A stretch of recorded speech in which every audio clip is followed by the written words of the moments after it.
Attention, il faut toujours noter que les propos et points de vue exprimés par les invités ne nous représentent pas nécessairement. Merci.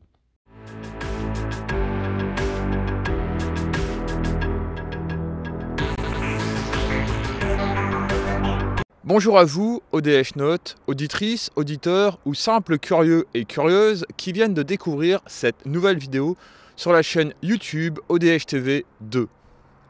Bienvenue dans cette nouvelle édition du JT OVNI OVI. Non. Arrête sur image. Là. Qu'est-ce que c'est que ça? Tu me coupes et maintenant tu me floutes? Non, c'était pas voulu. Désolé, ça devait être à l'enregistrement. Il y a eu un problème sur l'objectif. Oui, encore une erreur de montage. Ça sera arrangé la prochaine fois dans une autre édition. Bah, y a intérêt, hein. Allez, on relance. Oui, bonjour. Oui, je l'ai Bonjour, monsieur Proham. Bonjour. Oui, c'est pourquoi? C'est JTODH, pas JTOVNI. Allez, recommence. D'accord. Ok. Bienvenue dans cette nouvelle édition du JT ODH ou du JT OVNI OVI dans l'histoire. Mais passons dès à présent à un sommaire détaillé de cette nouvelle édition.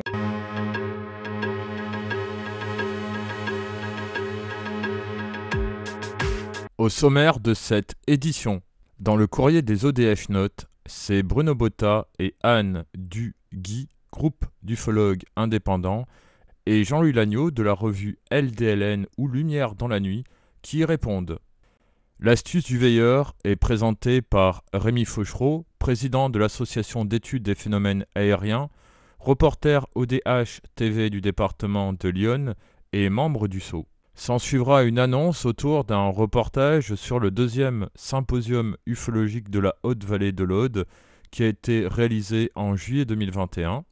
Éric Zurcher, ufologue et spécialiste des rencontres rapprochées du 3e type, répond à la question de cette édition. Puis nous passerons à la 2e partie de cette édition, l'actualité ODH ou actualité OVNI-OVI dans l'histoire. Puis nous terminerons par la 3e partie de cette édition, le dossier, un 2e petit tour de France des ovnis dans l'histoire. Nous aborderons également le recueil de témoignages anciens, les différences entre recueil et enquête, et sur une description précise de l'Histocat. Nous comprenons tout à fait que certains puissent ne pas apprécier une personne, ou les propos d'une personne interviewée. Mais si nous devions, avant d'interviewer un ufologue ou toute autre personne s'impliquant dans notre domaine, prendre en compte les goûts, les amitiés ou inimitiés, les rancœurs de chacun, les conflits des uns et des autres, il est fort à parier que nous n'aurions plus personne à interviewer. Et n'oubliez pas 2 choses importantes, chers ODH Notes, le respect et la tolérance. N'oubliez pas de vous abonner à la chaîne et d'activer la petite cloche.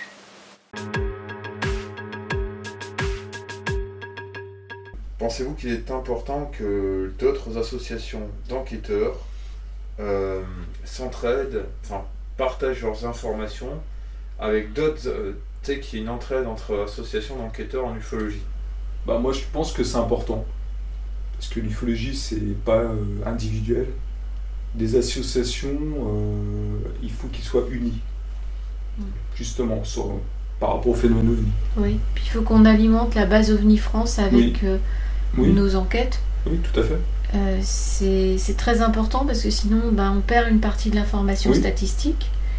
Et ça, c'est la chose la plus compliquée, c'est d'analyser sur le plan statistique tous les cas, puisque tout le monde n'a pas tout. Le GEPAN n'a pas tous les cas. Et non. Les ufologues n'ont pas tous les cas. Personne n'a tous les cas. En fait. C'est que comme ça qu'on pourra y arriver, qu'on pourra faire des gros dossiers et avoir des choses très sérieuses sur le phénomène. Surtout d'en analyser la territorialité et les corrélations avec la géographie, ça c'est très important, la géographie. Le sous-sol, que sais-je, tous les facteurs qui pourraient expliquer au moins la fréquence des apparitions sur certaines zones. Certains phénomènes, oui, tout à fait. Donc il faudrait croiser ces couches-là avec beaucoup de couches différentes pour étudier les corrélations entre les apparitions et les différents phénomènes. Après, sur le plan psychosocial, sur le plan des CSP par exemple, il y a eu un croisement qui a fait lors du symposium avec les CSP, donc le niveau d'éducation. Je ne suis pas persuadée que ça soit la bonne approche. Non. on peut trouver des corrélations, mais il peut y avoir des biais. Oui. Tout à donc, en fait, on peut croire que tel phénomène est corrélé à tel autre, mais en fait, c'est un biais parce qu'en fait, c'est corrélé à autre chose encore. Complètement. Mais qui n'a rien à voir. Oui. Ah oui, c'est complètement différent. Je suis très très prudente avec les recherches de corrélation. C'est pas toujours facile d'avoir la bonne approche. Oui. Alors une question de Jenny, donc co-administratrice d'ODH TV. Plusieurs personnes témoignent que parmi leurs premières lectures en ufologie, il y a LDLN. Qu'en penses-tu ? Que j'en pense que du bien. Perso, moi, c'était pas LDLN, hein, comme je t'ai parlé la première fois qu'on s'est vu là.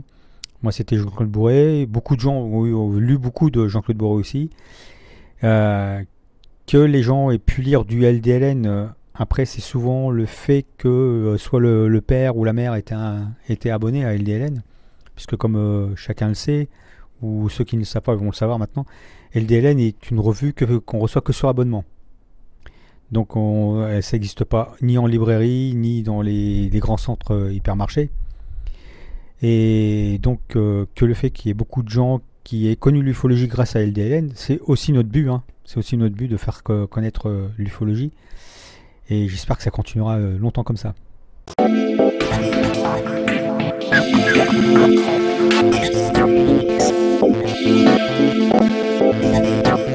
Au cours d'anciennes éditions du JT OVNI en France, tu avais montré dans l'astuce du veilleur et même dans l'astuce de l'enquêteur ta valise du veilleur. Alors, est-ce qu'il y a eu des nouveaux appareils ou c'est toujours pareil ? Non, il y a eu des nouveaux appareils. Il y a eu un nouvel appareil. J'ai acheté pendant une journée, j'ai choisi sur internet avec mon cousin ce qui pouvait marcher le mieux. C'est un détecteur d'ondes électromagnétiques. Et on en a trouvé un à prix réduit français. On ne voulait pas quelque chose qui vienne de Chine au cas où ça casse et qu'il fasse faire un changement de pièces ou de choses comme ça. J'ai trouvé un détecteur d'électromagnétique de marque française, pas très cher, qui peut détecter à la hauteur d'une ligne à haute tension jusqu'au sol et jusqu'à la détection des fuites de four à micro-ondes, par exemple, au niveau électromagnétique. Donc la gamme, elle est très étendue. Et donc c'est assez intéressant, le fonctionnement en est simple, mais c'est ce que j'ai de nouveau dans ma valise de l'enquêteur. Est-ce que tu t'en es servi Non, mais j'ai regardé comment il marchait. Mais je ne m'en suis pas encore servi. Je comptais m'en servir là à la veillée du 23 octobre, mais je n'ai pas ouvert ma valise vu comment partait la veillée. Et puis je voulais surtout le montrer à Christophe parce qu'il était très intéressé par ce détecteur d'ondes électromagnétiques. Et comme il n'était pas là, j'ai pas mis en marche. Il marche sur pile, tout simplement. Sur 3 piles, avec 3 piles, il marche sur 3 piles. Et c'est du bon matériel, solide. Et s'il y avait un problème, facile de changer les pièces parce que c'est une entreprise française. À réparer. Du 16 au 18 juillet 2021 s'est déroulée dans le département de l'Aude, sur la commune de Rennes-les-Bains, la 2e édition du symposium ufologique, rassemblant de nombreux invités ou intervenants provenant de différents horizons. Un reportage a été réalisé au cours de ce symposium et il sera diffusé prochainement sur le compte YouTube ODH TV Archives. En voici un extrait. Je l'ai trouvé excellent, ce symposium, du fait que les intervenants étaient de qualité et surtout les sujets qu'ils traitaient, la manière dont ils abordaient ces sujets étaient toujours différentes, ce qui a créé une espèce d'énergie. Il y a eu une synergie entre nous qui était non voulue, mais qui s'est instaurée de fait, et le public a été réceptif à cette espèce d'énergie qui repartait sans arrêt.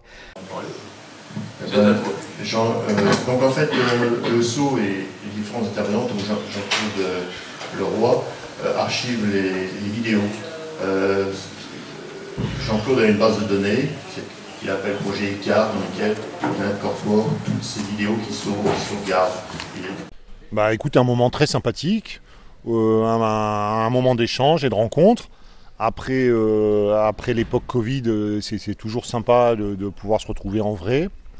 Puis de rencontrer des personnes. Moi, par exemple, voilà, je n'avais pas encore rencontré en vrai des gens comme Philippe Guimand ou Éric Zurcher, donc, pour ne citer que ceux-là. Donc, c'est toujours des moments intéressants. On parlait avec Gilles justement de cette notion de camaraderie qui existe quand même en ufologie. On a beaucoup parlé des querelles et des guerres ufologiques auxquelles moi personnellement je me suis jamais trop prêté.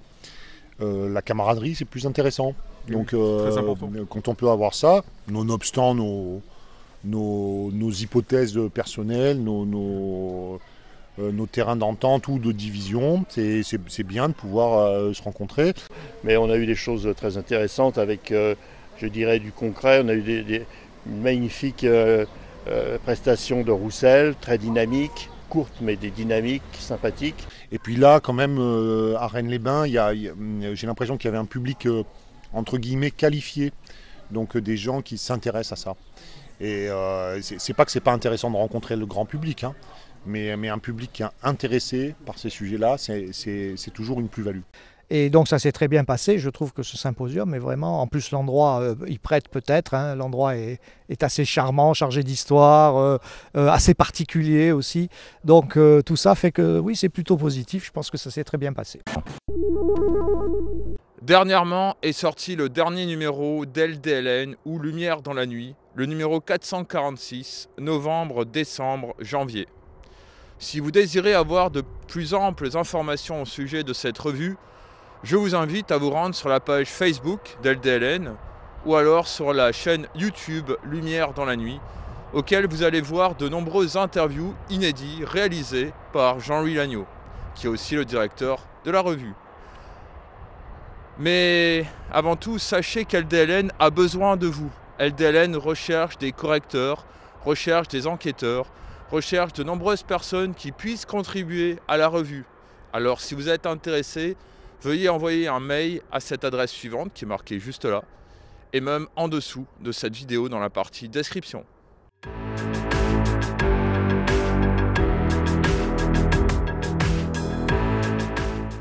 Est-ce que tu penses que être enquêteur de terrain, c'est un peu comme faire dans le social ?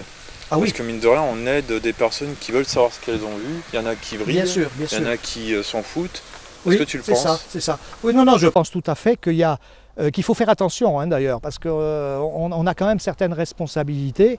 Bon, il n'y a pas longtemps, une amie a enquêté sur un cas qu'elle ne comprenait pas, elle m'a téléphoné, on s'est téléphoné, bon, je lui ai dit d'où venait ce signe, etc. J'ai compris tout de suite, mais le témoin était dans un état épouvantable. Enfin, il était très, très excité, et c'était même un peu plus que ça. Donc elle m'a dit, tu ne pourrais pas lui téléphoner et tout. Bon, j'ai pris le téléphone, je lui ai téléphoné à cette personne. On a parlé une demi-heure, 3/4 d'heure, et bon, quelque part, j'espère avoir trouvé les mots pour le rassurer et puis pour l'équilibrer un petit peu par rapport à ce qu'il venait de vivre. Donc il y a des gens, effectivement, ils font une observation même importante, et puis c'est comme ça, et puis c'est enseveli tout de suite sur l'amoncellement du quotidien. Bon, là, il n'y a pas trop de problème. Un jour, ça ressortira ou pas. Mais des fois, on est extrêmement traumatisé par ce qu'on a vu et vécu. Et c'est vrai que tu vas voir un psy, il va te rire au nez, il va te donner des médicaments. Et c'est là qu'on intervient. C'est là qu'il faut faire ce que tu appelles du social. C'est-à-dire qu'il faut essayer de faire en sorte que le témoin ne soit pas trop affecté, ne dérape pas, et qu'il conserve une espèce d'équilibre sur une voie du juste milieu. Voilà, en lui disant qu'il n'est pas seul, que lui donnant des explications, sans trop en dire non plus. Voilà, je pense que ça c'est notre... Et puis si on ne le fait pas, qui le fera ? Qui ? Personne ne va faire ça. Tu vas au gendarme, il te rit au nez. Tu vas voir un psy, il te rit au nez, il te donne des médocs. Tu vas où ? Dans ta famille, on se fiche de toi, la moitié du temps, et encore plus. Donc l'ufologue, l'ufologue de terrain, il comble un petit peu ce vide. Donc il y a un rôle social, tu as raison. Voilà.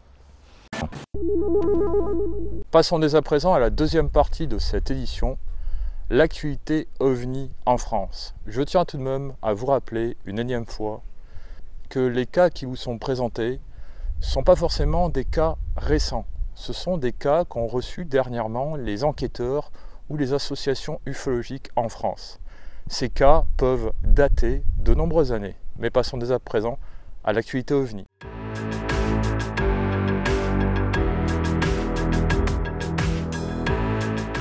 Il se trouve, oui, c'est ça. C'est un bolide, qui est intitulé Curieux bolide. C'est extrait du bulletin de la Société astronomique de France de 1903. Voilà, ça se passe à Marseille. Le témoin a observé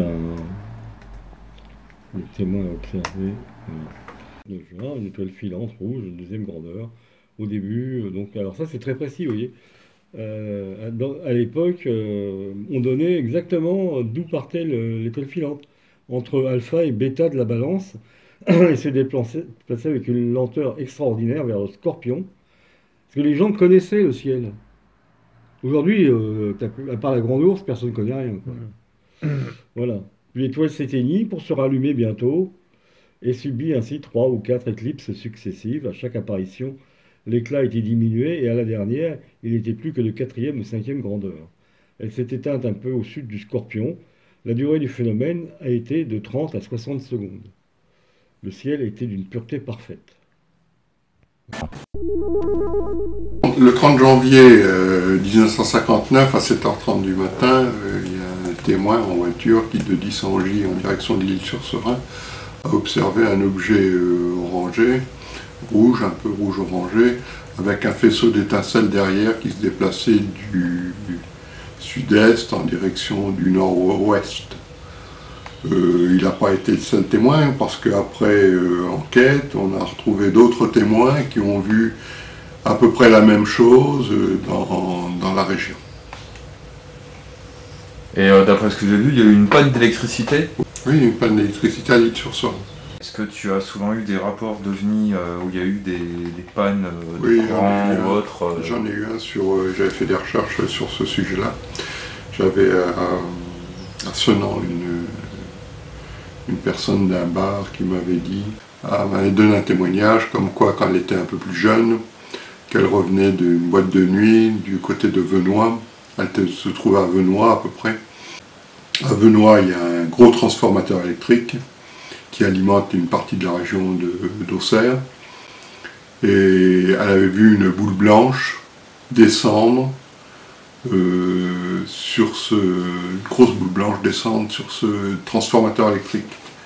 Et aussitôt, ça a coupé la moitié de la ville en courant, la moitié de la ville d'Auxerre en courant. Que la moitié de la ville d'Auxerre en courant. C'était dans les années 80.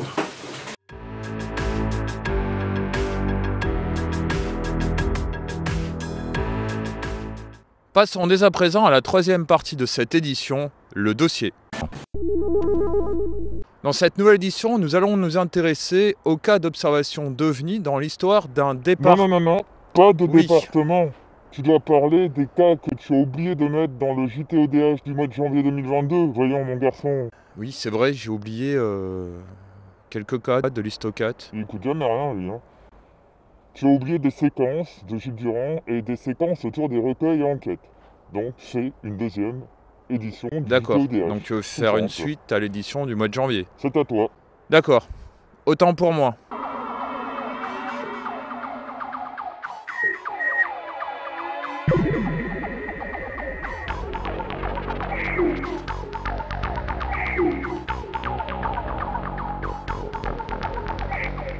Dans ce deuxième épisode du Tour de France des OVNI dans l'histoire, Gilles Durand, avec l'aide de son Histocat, va vous partager des cas d'observation dans les départements de la Saône-et-Loire, de l'Isère et des Hautes-Alpes.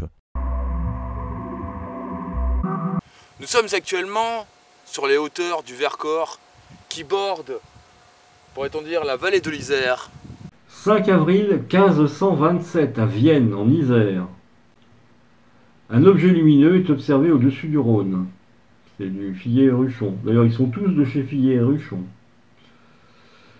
1580, il n'y a pas de détail. À Lamure. Une lumière effrayante dans le ciel. Donc, le 8 juillet 1587, à Grenoble, une lueur est observée. Elle présente plusieurs rayons. 10, 11 et 12 septembre 1591 à Grenoble, toujours. Eh bien, c'est la même chose. Une lueur en plusieurs rayons. C'est certainement une aurore boréale. Certainement. 23 février 1883, Grenoble.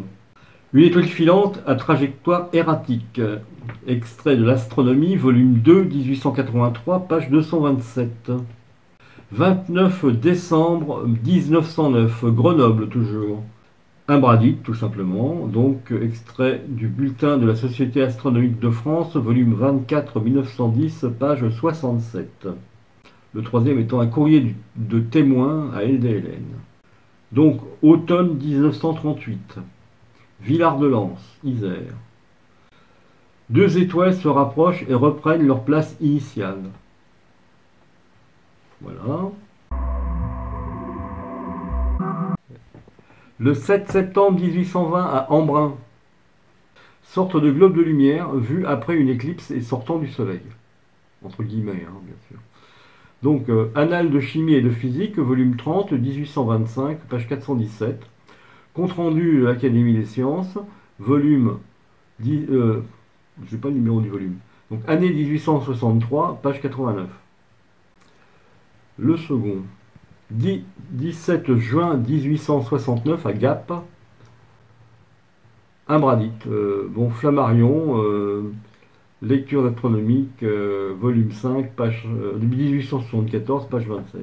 Donc, il n'y a pas plus de détails sur la fiche.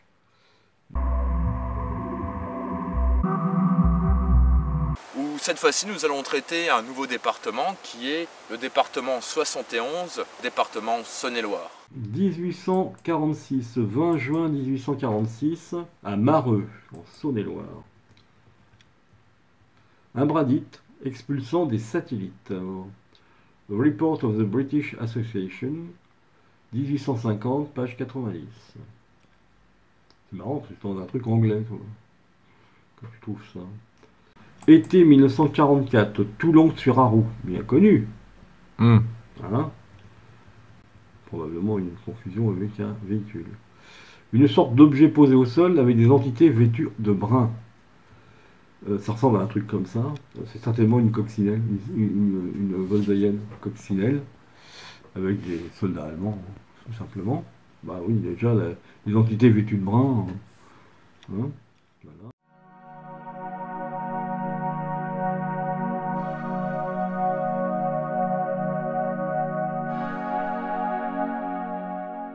Je tiens à remercier Gilles Durand de vous avoir partagé ces différents cas provenant de l'Histocat ou du catalogue des observations d'OVNI et d'OVI dans l'histoire.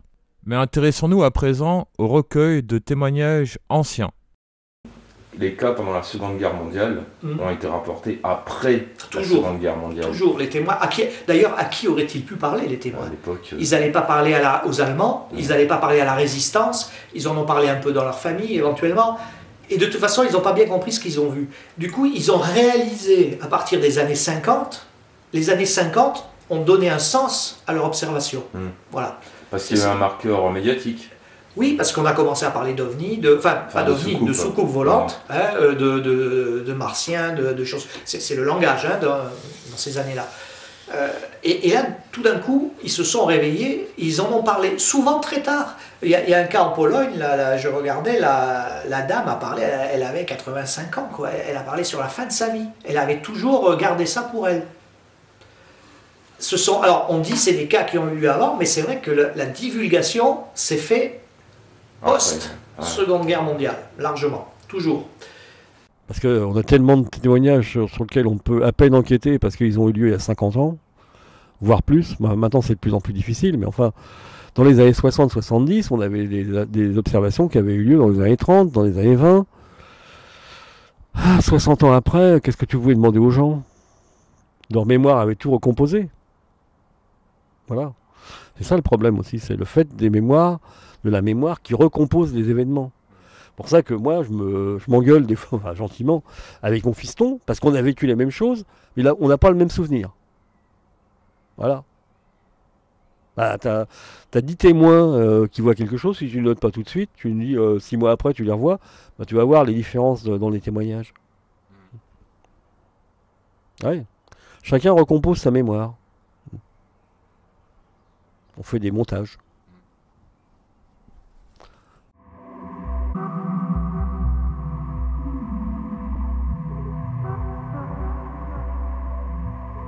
Continuons notre sondage auprès des enquêteurs de terrain sur quelle est la différence entre un recueil et une enquête.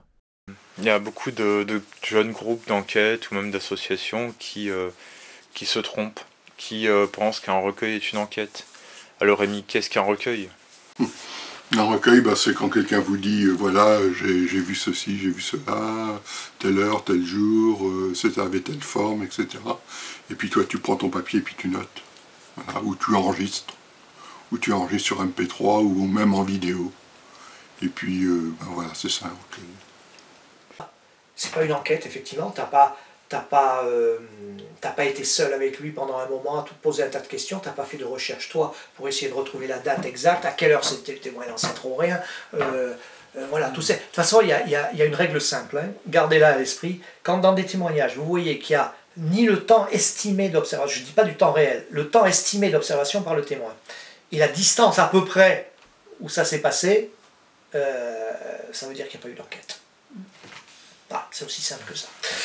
C'est deux trucs très simples. Un enquêteur, la première chose qu'il demande, quand est-ce que ça s'est passé, et s'il n'arrive pas à avoir la date, moi je sais que j'essaie de voir, est-ce qu'il y avait la pleine lune, est-ce que tu vois, tu essayes, est-ce qu'il y a un élément dont nous j'essaie d'avoir beaucoup de renseignements. Et vous avez vu, c'était à quelle distance approximativement, oui. Et vous avez vu ça pendant combien de temps approximativement, dans votre idée. Voilà, ça c'est les premières questions, parce que normalement, quand tu fais une enquête, tu laisses parler le gars, tu enregistres tout, tu notes, et ensuite tu reprends tout. C'est ça. C'est ce qu'on fait. Tu reprends tout en posant les questions. C'est ça. Voilà. Et je te dis, s'il n'y a pas la distance et le temps d'observation à peu près, il n'y a pas eu d'enquête. En fait, ça signifie ça. Qu'est-ce qu'une enquête ? Une enquête, c'est... ça passe par le recueil, ça peut commencer par le recueil. Ça va, après, tu vas voir les témoins sur le terrain, etc. Tu vas voir les témoins. Tu vas avec les témoins sur le terrain, si c'est possible. Et puis après tu reviens à ton bureau et puis tu regardes par exemple s'il n'y a pas une méprise avec un avion ou avec autre chose. Tu utilises des logiciels comme Flight Radar ou des choses comme ça. Stellarium aussi, tu peux remonter le temps. Tu peux, oui aussi pour la station ISS pour voir si c'était la station ISS ou des choses comme ça. Bon, mais il faut savoir s'en servir de ça aussi. Et puis il faut savoir, moi par exemple je sais me servir de Flight Radar le jour, mais pour remonter dans le temps avec Flight Radar c'est pas évident. Alors donc, si le gars t'a dit j'ai vu ça il y a un mois... Alors déjà il faut faire une enquête, mais quand tu fais l'enquête, il ne faut pas te précipiter trop vite à vouloir voir ce que tu as envie de voir en fait. Voilà. Il faut toujours, je crois que la démarche consiste toujours à essayer d'expliquer. Est-ce qu'il y a quelque chose qui pourrait expliquer rationnellement le cas, donc rationnellement au sens où tu procéderais donc à une réduction du cas par rapport à une confusion avec une situation précise ou un phénomène, parce que c'est arrivé plusieurs fois. Alors dans les rencontres du troisième type, ça arrive moins souvent. Là où ça arrive beaucoup, c'est dans les observations diurnes par exemple, ou même en fin de journée, en début de journée, ça arrive souvent ça, hein. Dans les observations du troisième type, mais il y en a. On parle beaucoup de Trancas, mais c'est la même chose.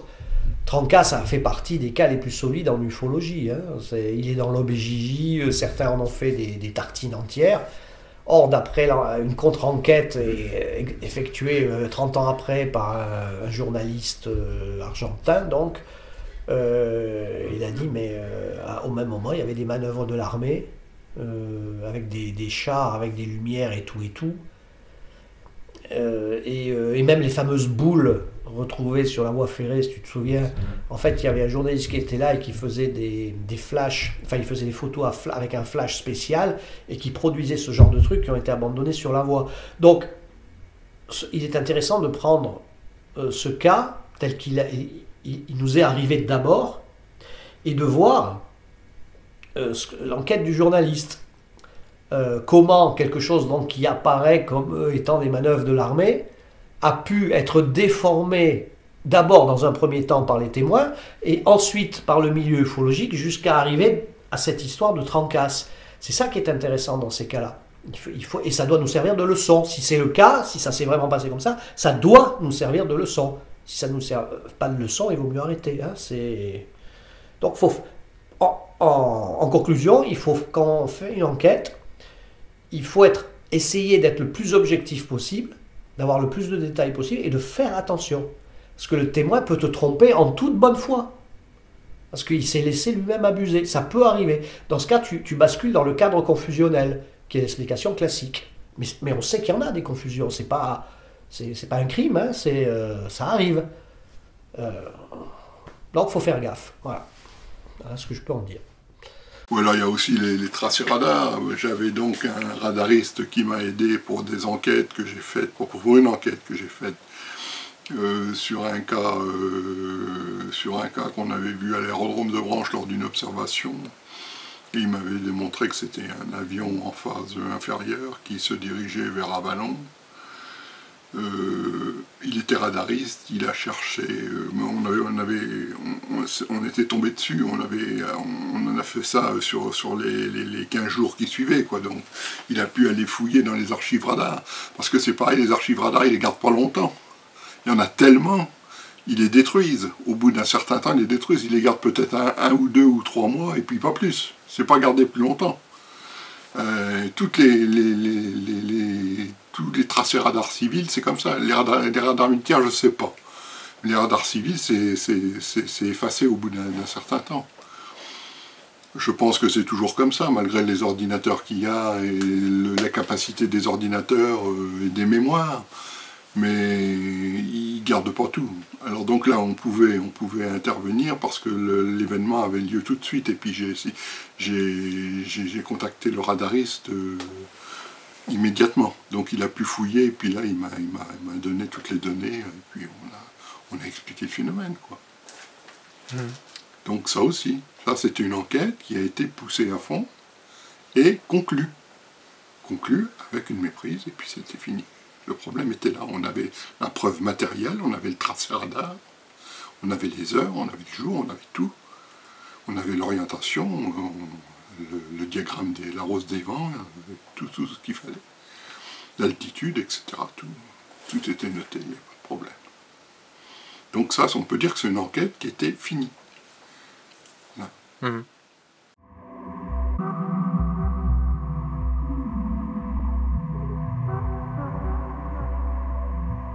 Gilles Durand vous a mentionné dans de nombreuses éditions du JT OVNI en France quelques cas provenant d'un catalogue sur les observations d'OVNI et d'OVI dans l'histoire, qui se nomme l'Histocat. Mais qu'est-ce que vraiment l'Histocat? Je laisse Gilles vous en parler plus en détail. Donc voilà, vous avez ici un peu tous les bases de données Histocat. Alors Histocat, c'est un fichier historique des cas OVNI pré-arnoldiens. Donc avant 47, et jusqu'en 47, mais avant le 24 juin 47, quoi. Hein. Voilà, donc bon, il y a des extraits pour certaines régions, mais autrement, vous avez deux principales bases de données, les cas non intégrés et le listing chronologique. Donc dans le listing chronologique, il y a donc 500 et quelques cas. Voilà. Listing chronologique, on a 584 cas. Ce sont tous des cas pour lesquels nous avons récupéré le document original. Les cas non intégrés, il y en a 702 à l'heure actuelle, ce sont des cas pour lesquels nous n'avons pas récupéré un document de premier niveau. Nous n'avons que des sources ufologiques ou des sources secondaires. Donc, il nous faut la source initiale. Tant qu'on n'a pas le document initial, et in extenso, parce que même si c'est un extrait, c'est pas suffisant. C'est déjà mieux, mais c'est pas suffisant. Parce que sortir un document de son contexte, ça permet à celui qui le fait, parfois, d'interpréter faussement donc la teneur du document, le contenu du document. Donc il faut voir que bah, c'est pas évident de trouver de remonter aux sources originales. Quand c'est près de nous, là, bon, je vois des choses en voilà, donc 46, 45, 44, tout ça. Voilà. Là, ça va, c'est à peu près correct, c'est à peu près disons, facile à retrouver. Mais dès qu'on monte plus loin, donc le 19e, ça va encore, le début du 20e siècle aussi. Mais après, le 17e, le 18e, le 17e, et plus on remonte, moins c'est facile de retrouver les sources originales. On a des difficultés à voir des documents, d'autant que certains ont été repris d'un autre document qui lui-même a été repris. C'est un peu l'homme qui a vu l'homme qui a vu l'ours. Il s'avère que beaucoup de documents sont mal référencés dans les livres ufologiques. Donc ça ajoute encore à la difficulté de retrouver le document. On l'a vu avec une référence de Jacques Vallée qui, en donnant sa référence, s'est trompé de 4 ans. Donc dans le numéro, enfin, dans la revue donc, du mois donné, 1904 ou 1908, je ne sais plus dans quel sens c'était, eh bien, il a été impossible de le retrouver, bien sûr, parce qu'en fait, moi j'ai retrouvé le document, enfin, l'article original, 4 ans plus tard, au même mois, mais 4 ans plus tard, et complètement par hasard, quoi, parce qu'en fait, je feuilletais systématiquement toutes les tables des matières pour retrouver des relations de météores ou de phénomènes aériens ou de phénomènes atmosphériques, etc. Voire des phénomènes au sol, hein, aussi, il y en a. Des choses qui vont toucher le sol, qui rentrent dans le sol, ou des choses qui rebondissent sur le sol. Voilà. Histocate numérisé. Voilà, j'ai commencé par un cas célèbre que j'ai transféré aux Québécois parce qu'ils ne le connaissaient pas.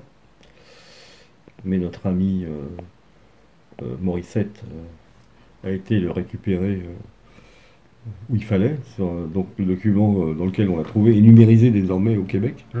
Donc je lui avais donné la date et la page, enfin la date et la page du document. 4 avec le texte original.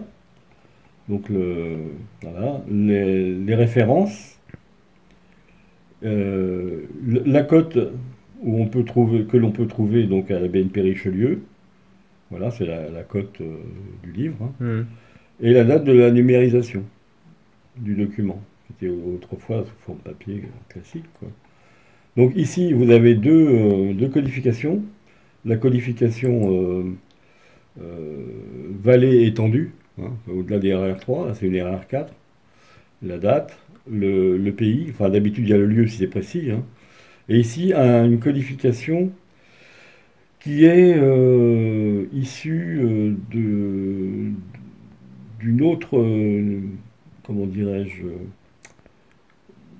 d'un autre système de codification qui a été utilisé par LDLN pour les fichiers, justement, les bases de données, ou les fichiers, comme on veut, que Jacques Vallée donnait en exclusivité à LDLN. Donc on les a utilisés avec Michel Coste et on les a un petit peu améliorés. Là, c'est un objet au sol, avec un cercle avec un trait dessous, ça veut dire que c'est au sol. Il y a une entité, il y a un témoin et il y a un contact. D'accord. Voilà.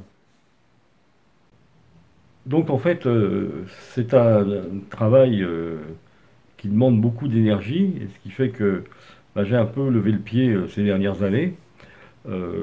J'ai été très très actif dans Histocate, je dirais de 1975 à 1995, donc pendant 20 ans. Dans les années 80, voire dans les années 70, oui, à partir de 76-77, j'y allais avec mon épouse à l'époque, et on allait, elle était sténo-dactylo, donc plutôt que de demander des photocopies qui étaient un peu chères à l'époque, Elle prenait tout en dactylo, en sténo, et puis on retranscrivait ça à la maison. Voilà, et puis je les tapais à la machine sur des feuilles jaunes. C'était la couleur du fichier. Voilà, donc ça a été comme ça pendant un moment. Puis ensuite, je suis passé quand même beaucoup plus à la photocopie. Et aujourd'hui, j'ai numérisé un certain nombre de fiches, parmi les 580 et quelques, 584. Et j'espère continuer et finir la numérisation dans un an ou deux, quoi. Parce qu'il y en a qui font 10 pages, 15 pages. Donc c'est pas simplement 500 feuilles. C'est 500 cas, 500 observations, mais parfois il y a des documents, des dossiers entiers. Voilà. Parce que je récupère le document initial, mais si dans les relations faites dans les documents ufologiques, il y a des erreurs, ou des modifications, ou des mésinterprétations, des mauvaises compréhensions de mots anciens, etc., je récupère aussi, je scanne aussi les pages des livres qui en parlent, ou des revues qui en parlent, et je les intègre au fichier, au dossier, pour pouvoir m'y référer si j'ai besoin d'y m'y référer. Tout est là, comme ça. Voilà, donc c'est un gros boulot, quoi, c'est sûr. Voilà, ça c'est Histocat. Alors ça tient actuellement entre 3 gros classeurs à dos large, de couleur rouge, avec des fiches jaunes à l'intérieur. Voilà, enfin, si c'est jaune, c'est totalement par hasard. C'est parce que dans les années 70, j'habitais encore à Vitry-sur-Seine quand j'ai commencé. Et en fait, avec un copain, Patrick Gourdy, qui était aussi intéressé par l'ufologie, avec qui on avait monté d'ailleurs un groupe informel au collège Jean Jaurès à Vitry. On était 5 ou 6. On faisait on va dire qu'on faisait que c'est de l'urbex. Aujourd'hui, je savais pas. À l'époque, enfin aujourd'hui, je sais ce que c'est, mais à l'époque, je savais pas ce que c'était que de l'urbex. On visitait toutes les maisons en ruine de Vitry qui étaient en passe d'être démolies pour construire des immeubles de 50 étages. Non, j'exagère, de 20 étages ou 25 étages. Donc, alors que c'était des belles petites maisons du 19e siècle. Et un jour, ils ont désaffecté la bibliothèque municipale pour la transférer dans un immeuble neuf. Et il y a plein de choses qui ont été abandonnées, entre autres des ramettes de papier jaune. Et c'est comme ça que le fichier Histocat est devenu jaune. Ça aurait pu être du blanc ou du vert ou du rose. Hein. J'avais sous la main du papier jaune. C'est comme ça que c'est fait, tout simplement. D'accord. Je tiens à remercier Gilles Durand de nous avoir partagé la description précise de l'Histocat. Il y aura certainement à l'avenir un 3e épisode du JT OVNI OVI dans l'histoire. Mais prochainement, vous allez retrouver Rémi Fauchereau, Gilles Durand et bien d'autres qui vous présenteront des cas d'observation d'OVNI et d'OVI dans l'histoire d'un département. Autant dire que nous reprenons le tour de France des OVNI dans l'histoire par département ou région dès l'édition du mois de mars 2022.